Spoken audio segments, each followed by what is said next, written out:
students, welcome back to another video lesson. So, after nating i-discuss yung measurement of length and measurement of mass and weight.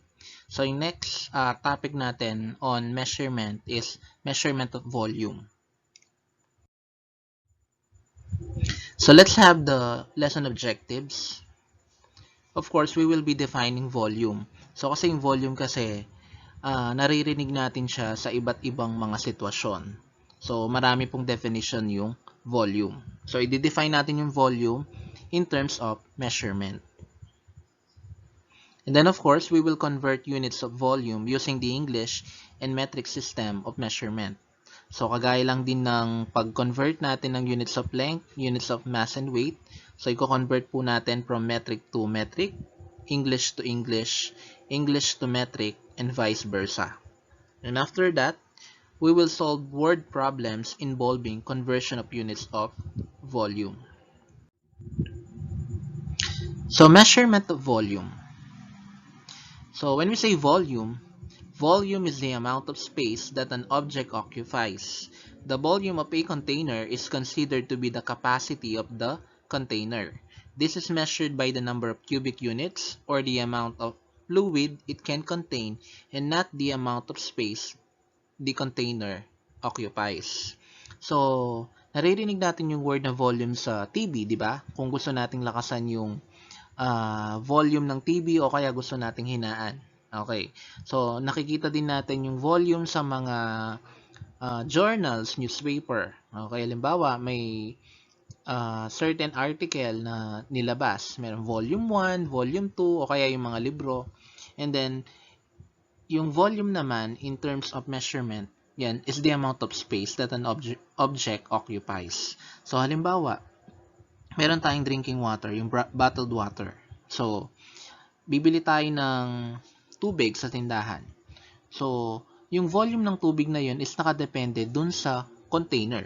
Halimbawa, bumili tayo ng 500 ml. Ibig sabihin, 500 ml na tubig ang mailalagay lang dun sa bottled water na yon. So, meron din tayong liquid soap. Ayan. So, yung volume, in terms of geometry, so, ito yung kinukuha natin yung amount of space ng three-dimensional figures. Yung cone, cylinder, sphere, yung mga rectangular prism.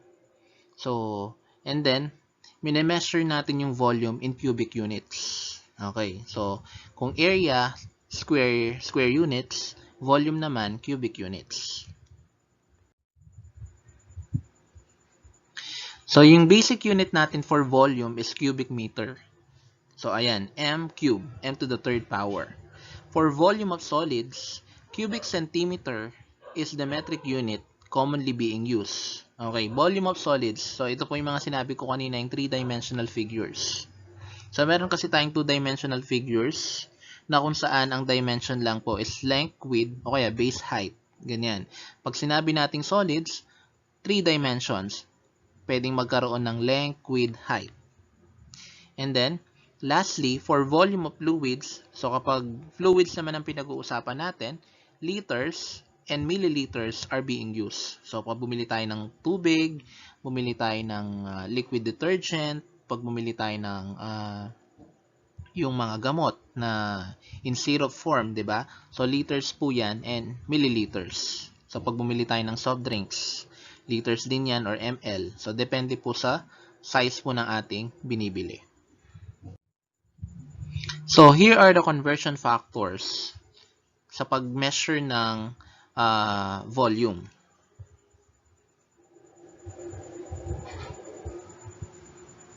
Ayan. So, yan po yung mga conversion factors. So, unahin natin 1 cubic meter is equivalent to 1 million cubic centimeter. So, yung 1 cubic meter usually na naririnig natin yan sa tubig. Okay. So, halimbawa, magbabayad tayo ng monthly water consumption natin. So, i-compute nila yon based dun sa cubic meter. And then, per cubic meter, meron silang certain amount. And then, kung ilan yung na-consume mo, yun ang babayaran. And then, ayan, meron din 1 cubic meter is equivalent to 1,000 liters.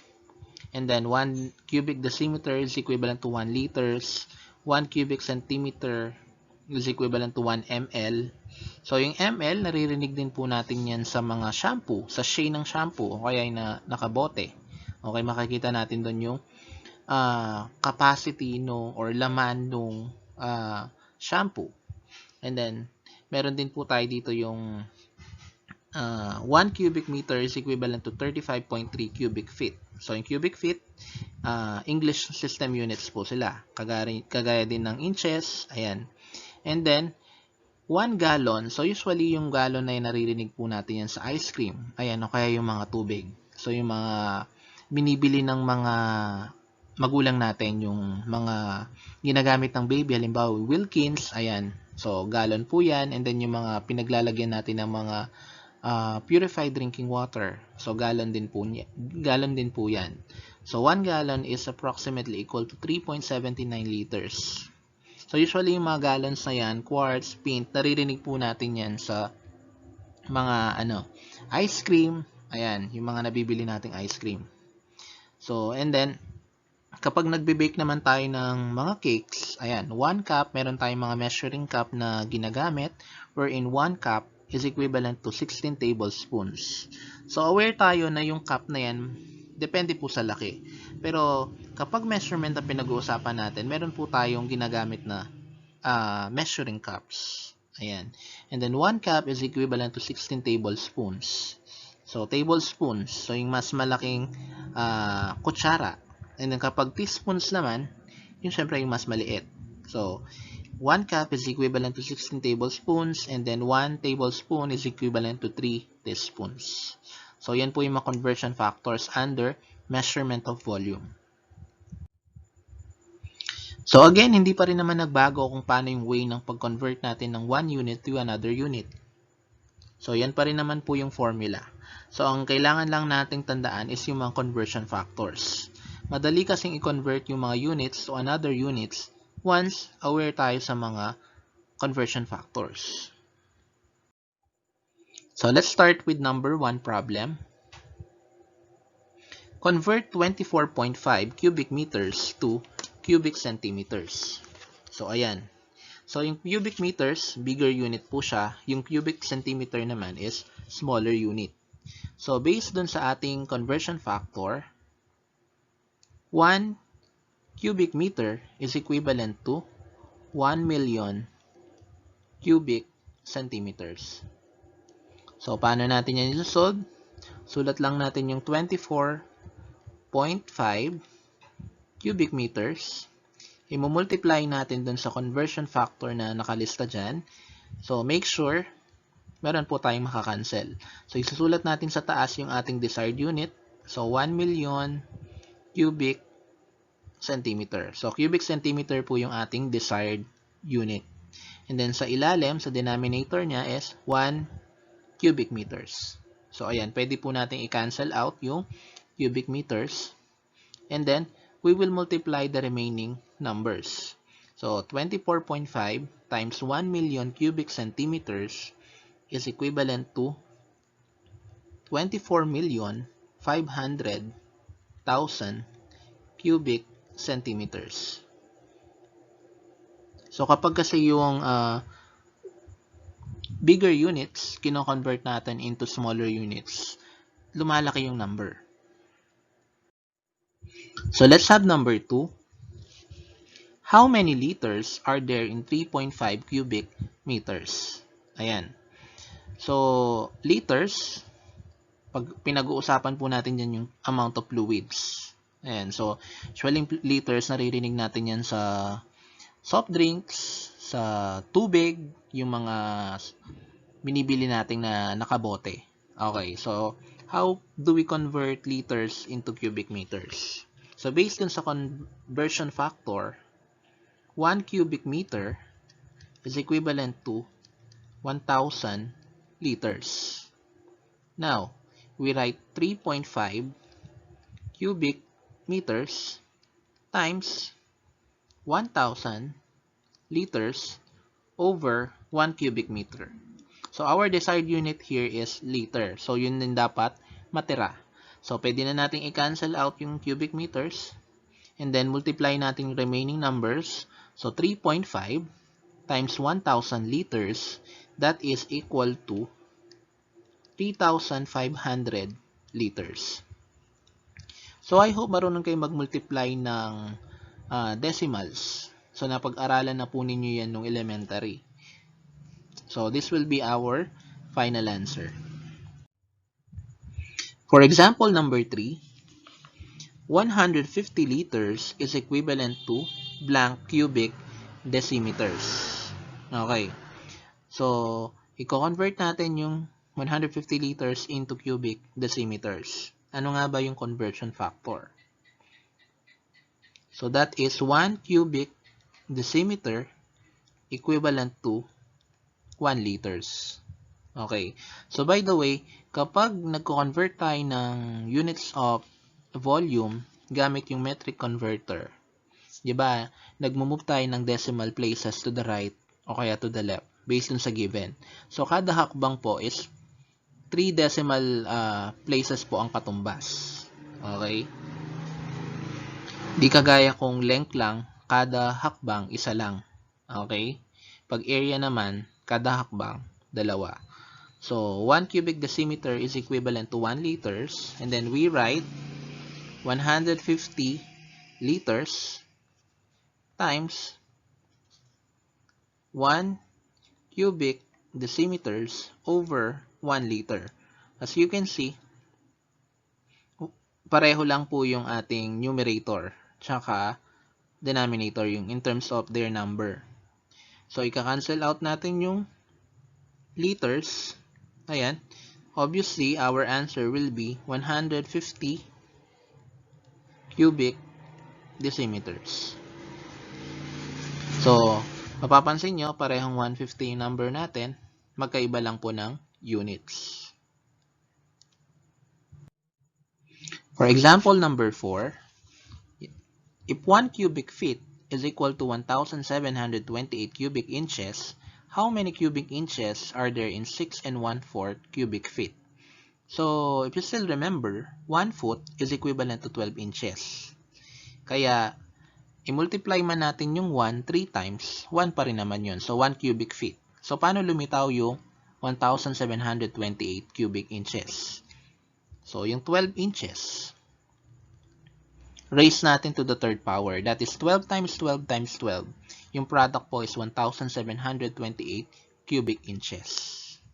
Okay. So, anong conversion factors natin dito? So, that is 1 cubic feet. So, given naman po is equal to 1,728 cubic inches. Ayan. So, and then, yung 6 1/4 na ito, pwede nyo pong gawin yung improper fraction. So, pwede rin naman yung 1/4 i-convert natin or nyo sa decimal. That is equivalent to 0.25. So, pwede natin siyang isulat as 6.25 cubic feet times 1,728 cubic inches all over 1 cubic feet. Ayan. So, ika-cancel out natin yung cubic feet. Ayan. Yung ating denominator is 1, obviously. I-divide man natin yung makukuha nating sagot sa numerator. Yun pa rin naman yung sagot, yung nasa numerator. So, i-multiply natin yung mga natira. 6.25 times 1,728 cubic inches. So, kapag minultiply po natin yan, ang sagot po is 10,800 cubic inches.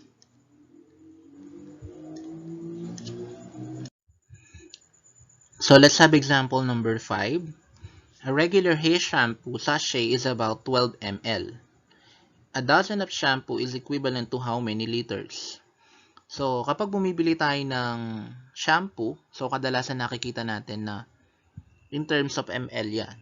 And then, kailangan nating i-convert into liters. And then, meron siya ditong a dozen of shampoo. Kapag sinabi po nating a dozen, it means 12 po yun. So, 12 sachet ng shampoo na kailangan natin i-convert into liters. So, bago yan, kailangan muna natin ma-convert yung 12 ml into liters. Tsaka natin i-multiply yung product sa 12. So, yung conversion factors natin, that is 1 liter is equivalent to 1,000 ml. So, halimbawa, 1 litro ng tubig. Okay, so equivalent po siya sa 1,000 ml. Bumili ka ng soft drinks. 1 litro ng soft drinks equivalent to 1,000 ml. So, sulat lang natin 12 ml times yung ating conversion factor, that is 1 liter all over 1,000 ml. And then, tsaka natin i-multiply sa 12. So, bakit natin minumultiply sa 12? It's because dozen po kasi. So, a dozen of shampoo. So, and then, multiply lang natin 12 times 1 times 12. So, that is 144. And then, ika-cancel out natin yung ml over 1,000. And then, liters. So, if we divide 144 over 1,000, so that is equivalent to 0.144 liters. Or pwede rin namang kunin natin yung GCF ng 144 and 1,000. So, again, ito po ang ating final answer. So, for example number 6, Stephen bought a 2-door refrigerator whose dimensions are the following. Length equals 0.7 meters, width equals 0.85 meters, and height is equal to 1.8 meters. What is the volume of the refrigerator in cubic feet? So as you can see, tatlo po yung dimension. It's because refrigerator kasi 3-dimensional figure po kasi 3-dimensional object ang refrigerator. Meron siyang length, width, and height. So para makuha natin yung volume ng refrigerator, kailangan alam natin yung formula ng volume ng rectangular prism. So yun po kasi refrigerator is an example of rectangular prism. So yung formula for the volume of rectangular prism, that is V, or stands for volume, length times width times height. So, since given naman po yung ating mga dimensions, yung sukat ng ating mga dimensions, substitute lang po natin. So, for length, 0.7 meters. Then, for width, 0.85 meters. And then, for our height, 1.8 meters. So, i-multiply lang po natin lahat yan. So, 0.7 times 0.85 times 1.8.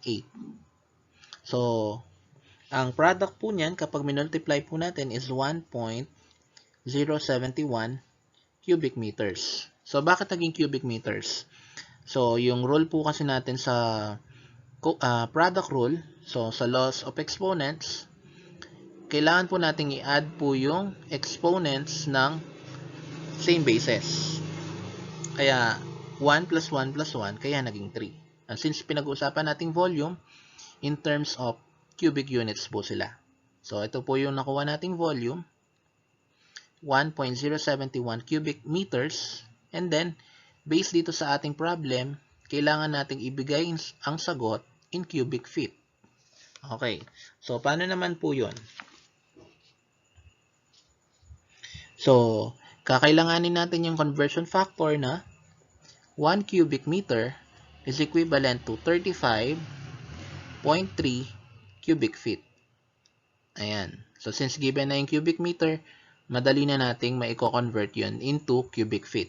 So, sulat lang natin 1.071 cubic meters times 35.3 cubic feet all over 1 cubic meters. So, makakancel yung cubic meters. And then, i-multiply natin yung remaining numbers. That is 1.071 and 35.3. So, kapag minultiply po natin yan, ang lilitaw pong sagot, approximately equal to 37.8063 cubic feet. Or, pwede rin naman natin yan i-round up 37.81 cubic feet. So, yan po yung ating answer. Next, example number 7. Mr. Peña's water consumption for this month of December is 17,500 liters. If the cost of 1 cubic meter of water is 19 pesos and 50 centavos, what will be the total water consumption bill of Mr. Peña? So, yung na-consume na tubig ni Mr. Peña, yung pamilya niya, is 17,500 liters. And then, usually, naririnig natin yan, yung 1 cubic meter is equivalent to certain amount. So, depende na po yun sa may-ari nung tubigan. Okay. So, in here, 1 cubic meter is equivalent to 19 pesos and 50 centavos. So, para malaman natin yung total water consumption bill ni Mr. Peña, kailangan nating ma-convert yung 17,500 liters into cubic meters. So, based on sa conversion factor, 1 cubic meters, that is equivalent to 1,000 liters. And then, ilista lang natin, 17,500 liters times 1 cubic meter all over 1,000 liters. And then, pwede nating i-cancel out yung liters. At the same time, dun sa 17,500 tsaka 1,000, so meron po dyan, GCF nila is 500. Okay. So, kapag dinivide natin yung 17,500 sa 500, ang lilitaw pong sagot is 35. And then, yung 1,000 naman, dinivide natin sa 500, 2. Okay? So, equals 35 over 2 cubic meters. Or 17.5 or 17 and 1/2 cubic meters. So, yung nakuha nating 17.5 na sagot, cubic meters, imumultiply po natin ngayon dun sa cost ng 1 cubic meter. So, 17.5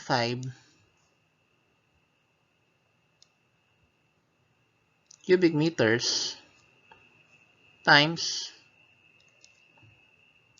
19 pesos and 50 centavos. So, ibig sabihin, kapag minultiply natin yan, ang lilitaw pong sagot is 341 pesos and 25 centavos.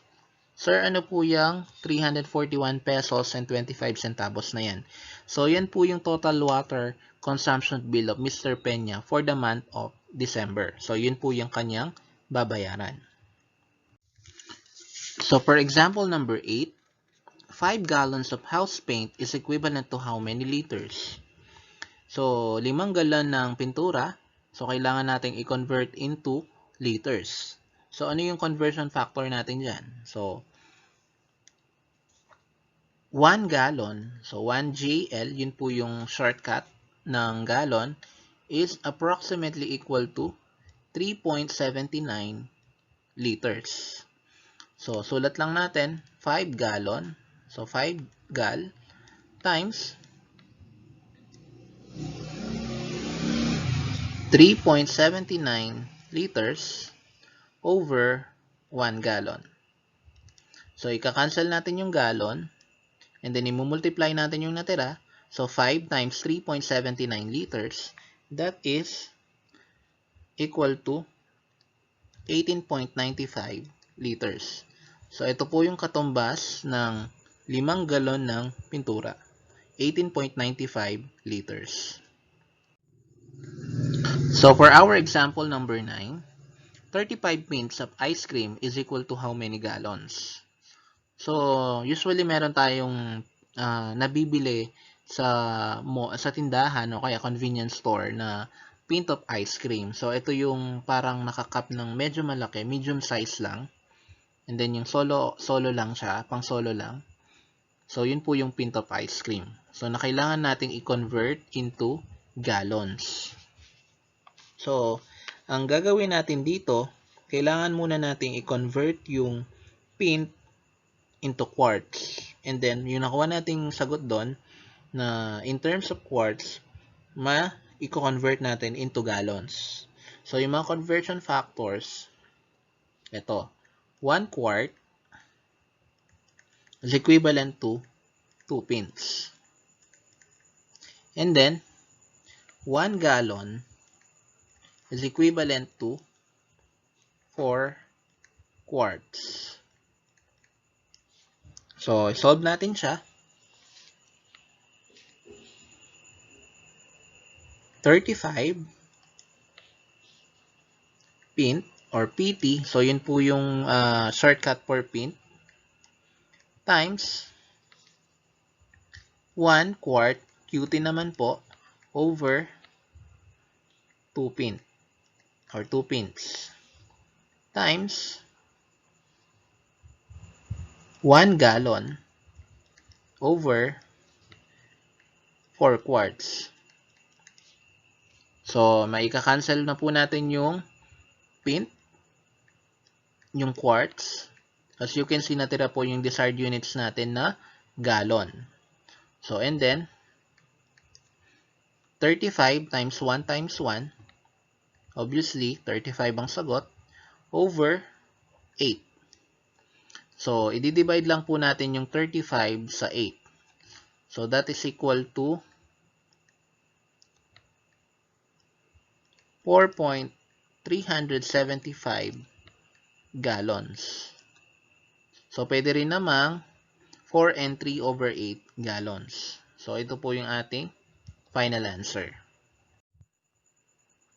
So, for our last example, 2.5 cups of flour is needed to make a chocolate cake, which is equivalent to how many tablespoons? So, 2.5 cups ng flour, harina. So, ang kailangan para makapag-bake o makagawa ng chocolate cake. So, equivalent kaya yan sa ilang tablespoons. So, ilang kutsara. So, based sa ating conversion factor, 1 cup, so yung measuring cup is equivalent to 16 tablespoon. So, yung tablespoon po, yung kanyang shortcut is TBSP. Okay.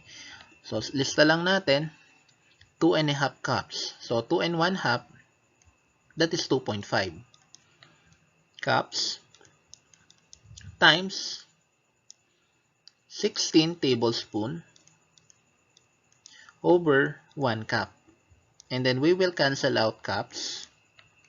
Matitira yung tablespoons. So, i-multiply natin 2.5 tsaka 16. So, kapag minultiply natin yan, ang sagot po is 40 tablespoons. So, ibig sabihin, yung 2.5 cups ng flour, equivalent siya sa 40 tablespoons.